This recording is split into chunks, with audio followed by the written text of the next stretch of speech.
PR পদ্ধতির নির্বাচন আওয়ামী লীগকে পুনর্বাসনের অন্যতম কৌশল বলে মন্তব্য করেছেন বিএনপি স্থায়ী কমিটির সদস্য ইকবাল হাসান মাহমুদ টুকু।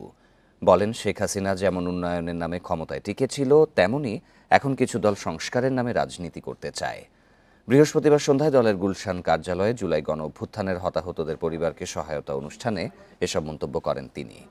বান্ডেল থাকলে প্রতি সেনমানিতে টাকা বাঁচবে। বিকাশ সেনমানি বান্ডেল কিনে জিতুন প্রতি লেনদেনে।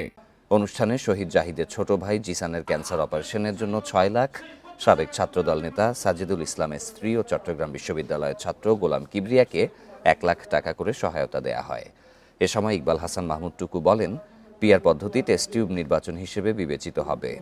সংস্কারের নামে মানুষের অধিকার হরণ দেশবাসী মেনে নেবে না বলেও মন্তব্য করেন তিনি।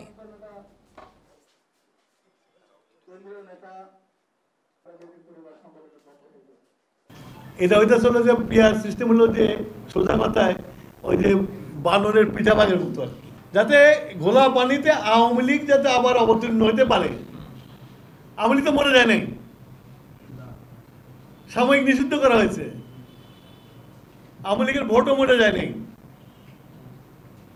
এই ঘোলা পানিতে স্বীকার করতে যে আবার আওয়ামী লীগকে আনার ব্যবস্থা করতেছে।